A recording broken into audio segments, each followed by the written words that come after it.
오늘 오전 10시 일본은 강요회의를 열고 한국을 백색 국가에서 제외하는 시행령 개정안을 안건에 올릴 것으로 보입니다. 교도통신은 어젯밤 일본 소식통을 인용해서 아베 총리 내각이 한국을 백색 국가 명단에서 삭제하는 방안을 승인할 것이라 전했는데요. 관련 내용들 최요한 경제평론가, 박원곤 한동대 국제지역학과 교수와 함께 짚어보겠습니다. 두 분 어서 오십시오. 어서 오십시오. 네, 반갑습니다. 네, 이제 일본 강요회의가 약 1시간도 이제 채 남지 않은 것 같습니다.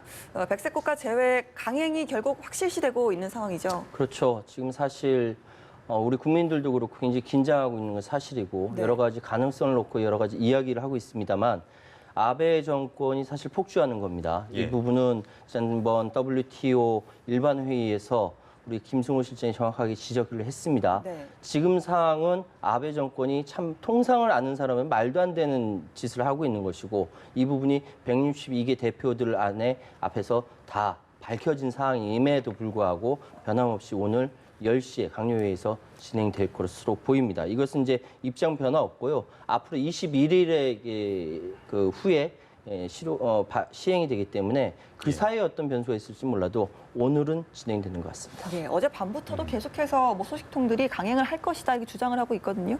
그렇습니다. 일본 언론들도 계속 얘기를 하고 있고 우리 한국 정부 당국에서도 일단 진행을 할 것이다라고 얘기를 했죠. 어제 같은 경우에 이제 조세영 외교부 1차관이 국회에서 질문을 받았는데 일본이 예정대로 진행을 할 것이다라고 얘기했고요. 우리가 하나 좀 희망을 걸었던 이제 고노다로 일본 외상과 강경화 외교부 장관 ARF에서 만났는데 거기서 우리가 또 이제 강력하게 항의를 했습니다만 고노다로 외상은 별 응답이 없었다. 예. 일본 언론의 발표에 따르면 여전히 백색 국가의 상국을 배제하는 그 과정을 진행한다. 지금 그렇게 알려져 있습니다. 근데 이게 아직까지는 진행된 게 아무것도 없기 때문에 가정을 해서 좀 말씀을 나누고 있는 건데 네. 제외가 되면 백색 국가에서 제외가 되면 어떤 타격이 좀 있을까요? 일단 전체적인 경제 규모라든지 개별적인 산업에 있어서의 디테일한 그 기술 격차라든지 이런 부분들이 일본과 한국에서 예. 차이가 나는 부분은 분명히 있습니다. 그 부분에 대해서 전반적으로 점검을 우리가 해야 됩니다. 왜냐하면은 지금까지 우리는 가보지 않은 길을 또다시 걸어야 되는 것이죠. 예. 남북 관계도 지금 가보지 않은 길을 걷는데 이제 한일 관계까지 가보지 않은 길을 걷게 되는 것입니다. 예. 해당 품목이 지금 제가 이걸 1,141개로 알고 있는데 한 1,100개라고 생각한다 예. 하더라도 그 부분에서 우리 대한민국 산업에 있어서 어떤 부분에 문제가 생기고 어떤 부분에 유리하게 돌아갈 수 있는지에 대해서 하나하나 다 따져보고 이 부분에 대해서 치밀하게 전개하지 않으면은 굉장히 우리도 곤란해진다라는 생각이 들고요. 지금 이야기되는 건 수소차라든지 아니면 정밀기계 같은 게 일본에 워낙 기술이 높다 보니까 그 부분에 좀 타격이 있지 않겠느냐. 이런 이야기들이 많이 나오고 있죠. 네, 지금 좀 답답한 게 지난달 4일에 수출 규제 조치가 있었고 지금 2차 보복이 한 달도 채 되지 않아서 강행이 되는 거잖아요. 만약에 이제 결정이 된다면 이렇게 좀 일본이 서두르는 이유 어떻게 보십니까? 아베 신조 일본 수상은 이것을 다 치밀하게 계획을 세웠죠. 저도 우리 최요한 평론가님 말씀에 전적으로 동의를 하고 예. 기본적으로 이것은 국제사회 규범에 안 맞는 네. 좀 어떻게 보면 참 아쉽다라는 것을 넘어서서요. 그 일본 같은 경우에는 사실 국제사회가 지속해왔던 그런 자유경제 또 그 시장 경제에 따라서 그만큼 부강한 그 여러 가지 혜택을 받은 국가인데 지금 비관세 장벽이다라는 것을 활용을 해서 사실상 경제 보복을 하고 있는 것은 사실이거든요. 아베 신조 수상은 여러 번 얘기를 했습니다. 이것은 위안부 합의 한국이 일방적으로 파기했다. 일본의 주장이고요. 더불어서 강제징용 노동자 대법원 판결에 대해서 한국 정부가 아무런 그 조치를 하지 않는다. 이제 두 가지를 이유로 한국이 신뢰가 없다. 그래서 이제 경제 보복 조치를 하고 있는 거다라고 지금 판단이 되고 있습니다. 판단이 아니라 거의 확실하게 그렇게 네. 얘기를 하고 있는 상황이죠. 조금만 더 말씀을 덧붙이자면은 예.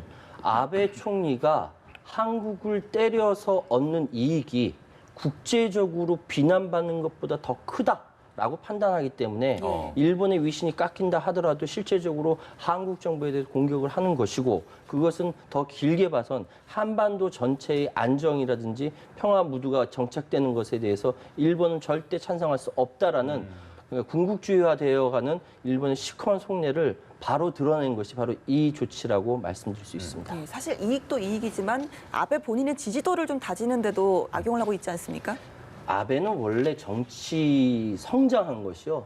일본인의 북한 납치 문제, 북한의 일본인 납치 문제를 계속 거론하면서 성장한 정치인이고 원래 1차 집권을 했을 때 2006년도에 집권을 했을 때는 이렇게 한국에 대해서 적대적이지 않았어요. 네. 그때는 상당히 지한파라고 이야기하고 이제 그랬는데 그 기간 짧았죠. 근데 이후에 2차 집권을 하게 되면서 2012년도에 집권을 하고 나서부터 스탠스가 굉장히 극우적으로 돌아서면서 일본이 지금 이야기하고 있는 평화헌법 고치고 예. 자위대를 일본 군으로 고치고 그래서 나중에 궁극적으로는 유엔군의 모자를 쓰고 한국에 진주하는 그래서 러시아나 중국에 대해서 대적할 수 있는 그런 국가로 만드는 것이 소원이고 그것은 할아버지 때부터 내려왔던 소원이기 때문에 그것이 현실화시키겠다라는 것인데 이것은 실제적으로 일본의 제국주의적인 성격이 예전에 가지고 있었던 걸 지금 발현한다. 굉장히 한국으로서는 엄청나게 기분 나쁠 수밖에 없는 일이라는 생각이 듭니다. 예, 이제 우려했던 사태가 정말 뭐 코앞에 다가온 것 같은데요. 이렇게 좀 배제가 결정이 된다면 이게 바로 적용이 돼서 시행이 되는 겁니까? 꼭 그렇지는 않고요. 지금 일단 일정을 보면 4일 내로 이제 공포를 해야 됩니다. 네. 오늘 가기에 결정이 되면 아베 신조 수상이랑 그 경제산업상이 서로 그 최종적으로 확인을 하고 그리고 나루히토 이름을 해서 공포가 되는데 주말 빼고 4일이거든요. 그래서 7일 날 만약 예정대로 공포를 하면 7일이고 그리고 시행은 21일 후에 시행이 됩니다. 예. 그러니까 예정대로 계속 하나도 거치지 않고 가면 28일부터 실제적으로 시행이 되는데요. 지금 여러 가지 얘기가 사실 들리고는 있습니다. 일단 오늘은 지금 통과될 가계에서 백색 국가 배제를 한국을 통과시킬 가능성이 큰데 과연 시행을 또 4일 후에 할 수 있는가? 우리가 생각하기에 좀 그나마 좋은 시나리오라고 하고 또 특히 이제 새로운 변수가 하나 생겼는데 미국이 이전보다는 좀 적극적으로 개입을 하기 시작을 했죠. 만약 그렇다면 일단은 백색 국가의 배제를 하되 시행은 좀 유보하거나 좀 지연할 가능성도 있다. 한국 입장에서는 일단 그거를 좀 추구해보는 것이 백색 국가 배제에 일단 그것을 일본이 한다라는 전제하에는 일단 시행을 좀 늦춰보도록 하는 것이 한국의 입장에서는 해볼 만한 시나리오 중에 하나죠. 네, 교수님께 질문 하나 더 드려볼게요. 이번에 변수 중에 하나가 ALF지 않습니까? 어제 일단 한일 외교장관이 마주 앉았었는데 성과는 그렇게 크진 않았단 말이죠. 교수님께서는 어떻게 보십니까? 그 결과에. 그 성과가 크진 않았죠. 근데 계속해서 우리는 어쨌든 외교적 해법을 모색하려고 노력을 했고 그래서 일본에 계속 협의를 하자라고 얘기를 했는데 일본이 계속 거부를 했습니다. 네. 그래서 처음으로 이 사태가 발생한 후에 처음으로 우리 외교부 장관과 일본의 고노다로 외상이 만난 것이죠. 분위기 자체가 지금 화면에도 나옵니다만 굉장히 냉랭한 분위기였고요. 또 하나는 이것이 고노다로 외무성에서 일본 외무성에서 주도하는 것이 아닙니다. 사실은 지금 아베 신조 총리 관저와 경제산업상에서 거기서 이제 힘을 갖고 계속 가는 거기 때문에 고노다로 외상의 입장에서는 본인의 생각이 어떤지는 제가 확실히 모르겠습니다만 그러니까 핵심적인 그 결정 라인에 서 있는 사람은 아니다라는 거죠. 그리고 이미 이제 총리실에서 다 결정된 것이기 때문에 저 상황에서는 일부에서는 일종의 명분 쌓기다. 근데 일본이 백색 국가의 한국을 배제하기 이전에 그래도 이런 외교적인 어떤 노력을 한다라는 것을 최소한도로는 지금 보여주기 위한 행보였다. 그렇게 해석도 하는 사람들도 있습니다. 예, 아까 교수님 잠깐 말씀하셨지만 미국의 중재 역할을 기대를 좀 했는데 먹히질 않았습니다. 일본이 보통에 있어서는 미국이라고 하면 쩔쩔맸고 미국의 이야기라면 모든 걸 다 받아들였는데 이번만은 받아들이지 않았습니다. 물론 겉으로는 받아들이지 않았어요. 겉으로는 받아들이지 않았는데 앞으로 어떻게 될지 변수가 있을 수 있지만 사실 미국의 중재를 지금 일본이 받아들이면 거꾸로 자기들은 지금 안보 문제에 있어서 이렇게 하는 것이다. 이게 결국 보복이 아니라고 얘기했는데 그 중재를 받아들이는 순간 자기들이 보복한다라는 것이 바로 인정하는 꼴이 되는 것이고 그렇겠네요. 그래서 지금 일본이 취하고 있는 스탠스는 되게 복잡합니다. 굉장히 복잡합니다. 한쪽으로는 미국의 눈치를 봐야 되고 한쪽으로는 한국의 그 반발이 어느 정도 심한지 읽어야 되면서 내부에서는 어떻게 움직여지는지 이가 복잡하게 여러 가지 보고 있는데 어쨌든 지금 오늘 가기에서 통과가 되고 나서 공포라든지 시행이라든지 날짜가 좀 있어요. 이 사이에 얼마든지 역사는 뒤집힐 수도 있는 것이고 또 더 심하게 될 수도 있는 것이고 박 교수님께서 제대로 말씀해 주셨던 것처럼 진행되는 이 사항에 대해서 미국이 현재로서는 오늘 결정하는 것까지는 힘을 못 쓴 거다 이렇게 말씀드릴 수 있겠네요. 일단은 ARF에서 오후에 만나지 않습니까? 한미일 삼국 외교장관이. 근데 가기는 10시란 말이죠. 오후라서 사실 가기 결정에는 좀 영향을 못 미칠까요? 가기에서 결정이 아마 날 가능성이 있죠. 예, 우리 계속 얘기한 것처럼 그 다음에 이제 한미일이 만나는데 예. 여전히 뭐 저는 의미가 있다라고 생각을 합니다. 우리 계속 얘기하는 것처럼 실제로 실행하기까지는 뭐 한 20여일의 시간이 있기 때문에 그 기간 동안 뭐 시행을 좀 유보한다든지 할 수 있는 방법은 여러 가지가 있고요. 예, 예. 지금 미국의 역할을 우리가 계속 얘기하고 있는데 미국도 지금 셈법이 굉장히 복잡합니다. 네. 일단은 폼페이오 장관이 ARF에 오면서 어떻게든지 한국과 일본을 좀 중재해 보겠다라는 얘기를 하는데 기본적으로 지금 트럼프 행정부의 여러 가지 성격상 보면 이 문제를 우리만큼 심각하게 보고 있지는 않죠. 예. 그리고 이전에 오바마 행정부 때 그 위안부 문제를 바라보는 미국 정부와 의회와 미국 여론의 시각과 지금 이 문제를 바라보는 시각은 또 매우 다릅니다. 그 당시에 오바마 행정부는 오바마 대통령 자신이 인권 문제에 아주 위안부 문제는 인권 문제에 대한 아주 큰 침해다라고 아주 심하게 예. 그 일본을 비판했고요. 그렇지만 지금의 이 상황을 보는 것은 일단 65년 한국과 일본의 협정의 해석상의 차이다. 그리고 트럼프 대통령은 한일 간의 경제적인 문제다. 그러니까 트럼프 대통령이 공식적으로 이 문제에 대해서 기자들한테 여러 번 질문을 받았는데 그나마 좀 입장을 바뀐 것은 지난 19일 날 한번 입장을 얘기한 적이 있습니다. 네. 이 문제는 한일 간에 우선적으로 합의를 해야 되고 뭐 한국과 일본이 다 요구를 하면 자신이 중재를 하긴 하겠지만 그거는 뭐 영어로 써서 죄송합니다. 풀타임 잡이 돼야 된다 하면서 약간 좀 부정적인 뉘앙스로 얘기를 했거든요. 그래서 미국이 이 입장은 여러 가지로 좀 미묘합니다. 그래서 지금 어느 시점에서 지금 어느 어떤 포지션을 갖고 얼마만큼 적극적으로 하는지는 조금 더 두고 봐야 된 그런 상황이다라고 판단합니다. 예, ARF에서 이제 폼페이오 장관의 역할이 상당히 좀 중요해지는데 네. 어디까지 좀 나서줄 것인가 이 부분도 궁금해지는데요. 사실 미국의 스탠스는 방금 그 박 교수님께서 말씀하셨던 것처럼 자신들의 이익이 되지 않으면은 무관심하죠. 이전에 있었던 오바마 정부와 전혀 성격이 다릅니다. 트럼프 개인의 캐릭터가 그러하기도 하지만 그런데 이 부분이 폼페이오 장관이 이렇게 등장하게 이전에는 관여하지 않았어요. 아까 풀타임 잡 말씀하셨는데 이전에는 관여하지 않았던 것은 알아서 해라라고 했는데 나중에 보니까 한미일 동맹의 이 부분에 파열음이 나고 이거는 미국의 이게 직접적으로 침해가 될 수 있으니까 이 부분에서 그 트럼프 행정부가 폼페이오를 파견하면서 직접적으로 개입을 하려고 하는 거죠. 그런데 그 개입의 수준이 과연 어느 정도냐? 이거는 우리로서는 굉장히 굉장히 심각한 문제인데 그냥 미국으로서는 그냥 흉내 한번 내고 체면 한번 차리는 정도 아니냐라고 오해할 수 있을 정도로 희미할 수도 있고요. 예. 그런데 만약 이것이 더 심해져서 나중에 또 말씀드리겠습니다. 지소미아라든지 그 군사안보동맹에 파열음이 나고 깨지고 이런 데까지 가게 된다라고 한다면은 이거는 미국으로서는 이건 아닌데 라고 이야기할 수도 있는 것이죠. 그렇기 때문에 오늘 내일 그리고 21일 후에 시행되는 이 시기에 미국이 어떤 스탠스를 갖느냐에 따라서 네.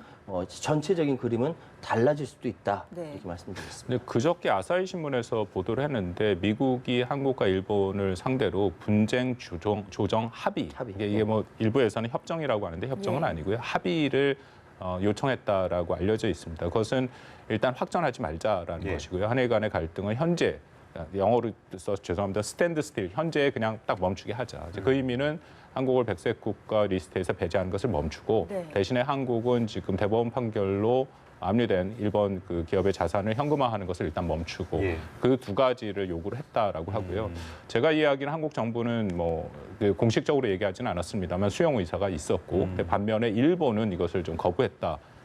뭐 관방장관이 이 질문을 기자회견 때 브리핑 때 나왔는데 자신이 그 기사를 보긴 했지만 일본이 그렇게 할 생각은 없다라고 얘기를 하거든요. 근데 참 아쉽습니다. 이것이 하나의 방법이 될 수 있다라고 생각이 되고 만약 시점이 한미일이 조금 그 3자의 외무 오늘 지금 오후에 예정된 것이 앞전당겨서 또 미국이 조금 더 적극적으로 만약 일본을 좀 압력을 가했대서 지금 말씀드린 이런 합의가 이루어졌다면은 문제가 조금 덜 확대될 가능성은 있었는데 좀 아쉬움은 있습니다. 예, 잠깐 언급됐던 지소미아 이야기를 좀 꺼내 보면 이게 이제 한일 군사정보 보호 협정. 예. 우리가 이제 연장 거부 카드를 꺼낼 것이다라는 전망이 나오거든요. 이게 일본에 대한 경고의 의미도 있지만 미국에 보다 좀 적극적인 중재 역할을 끌어내려는 이런 의도로도 보이지 않습니까? 충분히 미국을 추동할 수 있는 지렛대 역할을 할 수가 있는 것이죠. 예. 이게 1년마다 갱신이 되고요. 네.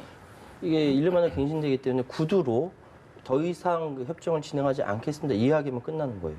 그러니까 그런 효력이 있기 때문에 한일 정보 군사 보호 협정은 그런 의미를 가지고 있는데 문제는 이 협정, 그러니까 지소미아가 어떤 성격을 갖고 있느냐가 우리한테는 굉장히 중요하지 않습니까? 예. 지금까지 원래는 2016년 11월 26일에 체결해서 지금까지 계속적으로 해왔는데 이 과정을 보니까 미국의 요구에 의해서 일본이 한국한테 요구해서 진행된 거예요. 이 부분은. 그때 정권의 성격이 어떤 성격인지 말씀 안 드려도 잘 아실 거고. 그렇기 때문에 우리로서는 과연 이 협정이 우리한테 유리할 것인가, 그렇지 않을 것인가. 이거는 지금까지 검증되지 않았어요. 물론 계속적으로 시긴트라고 해서 뭐 공중에 있는 전파 같은 거 이런 거 들어서 그 정보를 한국에 일본이 넘겨주고 우리는 휴민트라는 인적 자원을 통한 예, 예. 비밀 정보 수집을 통해서 일본에 넘겨주고 이런 것들이 원활하게 되어 왔다라고 하지만 이 정보의 균형성이라든지 이런 부분들에 대해서 어떤 것이 더 유리할 것인가 아무도 점검하지 않았습니다. 2016년 11월 26일 날 전격적으로 박근혜 정권이 국정농단 그 상황에서 처리해버렸고 처리해서 지금까지 해오다가 결국 이건 우리에게 미국이라든지 일본으로부터 제어할 수 있는 무기가 되어버린 거죠. 그렇다고 한다면 지소미아를 가지고 우리가 파기다라든지 미국을 끌어들일 수 있는, 추동할 수 있는 지렛대로는 얼마든지 활용할 수 있는 하나의 과정이다, 무기다 이렇게 말씀드렸습니다. 지소미아 굉장히 중요한 얘기이기 때문에 예, 조금 더 말씀을 드리면 일단 왜 우리가 계속 이걸 지소미아라고 얘기하는지 예, 그 영어로 약자거든요. 그냥 예, 예. 군사정보 보호 협정입니다. 그렇게 얘기를 하는 것이 조금 더 바람직해 보이고요. 제 판단에는 말 그대로 군사 정보를 보호하는 협정이거든요. 이것은 한국이 일본뿐만 아니라 30여 개국이랑 지금 이 보호 협정을 맺고 있습니다. 예, 예. 심지어는 러시아랑도 맺고 있고요. 이거는 호혜성이 있는 겁니다. 그러니까 예를 들어서 우리가 뭐 이러이러한 정보를 원한다. 예를 들어 지금 뭐 최근에 북한이 계속 도발을 하고 있는데 미사일을 쐈는데 그 정식 정찰 감시 자산은 일본이 많이 갖고 있거든요. 그러니까 어느 정도 쐈는지 우리가 정보를 원하면 일본한테 요구를 하면 일본이 줄 수도 있고 안 줄 수도 있는 거죠. 역으로 일본이 뭐 한국의 지금 뭐 북한의 어떤 상황에 대해서 우리가 아까 말씀하신 것처럼 우리는 인적 자원이 있으니까 그런 정보가 있는 걸 알고 일본이 원해서 우리한테 요청을 하면 우리가 줄 수도 있고 안 줄 수도 있는 겁니다. 그런가요? 예, 그런 상황이에요. 이것은 서로 간에 무슨 어떤 이 비밀 그 창고를 열어놓고 보는 그런 게 전혀 아니거든요. 강제성이 전혀 없는 강제성이 전혀 없습니다. 호혜성이고 우리가 원하면 하는 거고 아니면 안 하는 거거든요.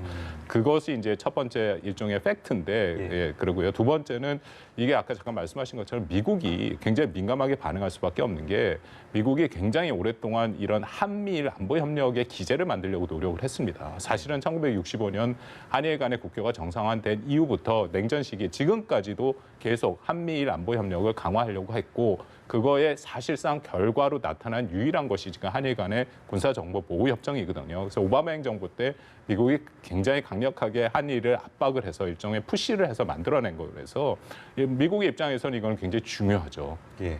그렇기 때문에 만약에 우리가 이 군사보호협정을 카드로 쓴다면 미국이 거기에 대해서 민감하게 반응한 건 맞습니다. 그렇지만 우리가 지금 일부 기대하는 것처럼 이것을 활용해서 일본에 압력을 가하는 그 정도 수준으로 갈 것인가 저는 거기에 대해서는 좀 의문이 분명히 있거든요. 예, 예. 그리고 이건 뭐 저뿐만 아니라 서훈 원장이 어저께도 얘기했습니다. 이거 우리 국회에서 질문을 받았는데 군사보호협정은 실익과 상징적 의미가 중요하다. 그 군사협정의 파기 문제는 신중하게 접근해야 된다. 저는 이 말에 뭐 전적으로 동의를 하거든요. 더군다나 일본이 이런 일에 영리하게 움직이고 있습니다. 이미 여러 차례 자신들은 경제 문제와 안보 문제를 분리하겠다라고 얘기를 했고 군사보호협정은 계속 진행을 하겠다라고 얘기를 했거든요. 그러니까 이런 입장에서 우리가 먼저 이 카드를 내세운다라는 거는 미국의 중재를 요구하는 입장에서는 우리가 좀 불리해질 수가 있다. 그러니까 그런 것들도 우리가 신중히 판단해야 된다라고 생각합니다. 네. 불매운동 얘기도 좀 잠깐 짚어보고 넘어갈 텐데 일본 경제에 좀 타격을 어느 정도 미칠까요?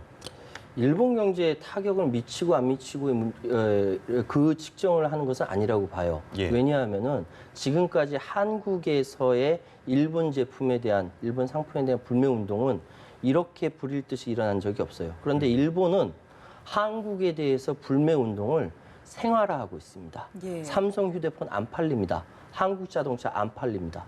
그런데 우리는 몰랐죠. 우리는 모르고 1년 동안 750만 명이 일본 가서 8조 원 이상 쓰고 왔지 않습니까? 그 정도로 일본은 한국에 대해서 가지고 있는 감정이 굉장히 인종적인 차별을 할 정도로 생활화돼 있어요. 예. 그렇게 되어 있는데 우리나라는 그냥 워낙 사람들이 좋아서 그런지 몰라도 일상적으로 계속 사용해왔죠. 근데 이렇게 된 것이 어떻게 됐냐면 이번 불매 운동은 예전과는 조금 다릅니다. 누가 시켜서 한 것이 아니라 자발적으로 시작됐고요. 예. 이것이 저는 어쩌면 나중에 일본과의 관계가 좋아진다 하더라도 계속할 가능성이 있다고 봐요. 예. 지는 싸움이라 하더라도 우리 역사에서는 그냥 목숨 내놓고 싸웠던 역사적 경험이 있지 않습니까? 그렇죠. 그렇죠. 5.18 항쟁이 그랬고 촛불 항쟁으로 결국은 이제 끝을 맺었습니다만 지는 싸움이라도 계속 간다라는 것이 우리나라의 국민성이고 그것이 지금까지 이루어졌고 그 일환으로 됐기 때문에 과연 불매운동에 일본에 얼마나 효과가 있냐라고 이야기하는 것은 좀 적절치 않은 질문이라고 생각합니다. 네, 이제 백색 국가 배제 조치가 강행이 된다면 우리 정부는 여기에 대해서 어디까지 대응책을 세워놨는지도 궁금해집니다. 일단 결정이 나면 바로 또 급하게 국무회의가 소집이 되겠죠. 예, 지금 예상되기는 4가지 정도로 많이 얘기되고 있는데요. 우리 문 대통령이 직접 메시지를 할지 아니면 총리를 통해서 메시지, 대국민 메시지가 나올 가능성이 있다라고 생각이 되고, 두 번째는 우리 정부 입장에서는 시간을 벌어야겠죠. 계속 말씀드린 것처럼 중장기적으로는 일본에 지금 의존하고 있는 우리 소재 부품 산업에 대한 구조를 바꾸는 것은 중요하다고 생각을 합니다만, 단기적으로 우리 기업들이 지금 피해를 볼 수밖에 없는 상황이기 때문에 어떻게든지 시간을 좀 버는 것은 중요하고, 세 번째는 지금 우리 정부 아까 말씀드린 군사보호역점 지소미아로 활용하겠다 하는데, 이거는 제가 말씀드린 것처럼 아주 신중하고 또 이것을 잘 해야 된다라고 하고요. 결국 핵심은 미국의 중재죠. 미국이 얼마만큼 적극적으로 중재를 하도록 우리가 미국과 협력을 하느냐. 예. 아마 4가지 정도가 지금 핵심적으로 나오지 않을까 생각합니다. 예, 알겠습니다. 나눌 얘기가 많은데 시간 관계상 여기서 좀 마무리를 짓도록 하겠습니다. 지금까지 최유한 경제평론가, 박원곤 한동대 국제지역학과 교수였습니다. 고맙습니다. 고맙습니다. 감사합니다.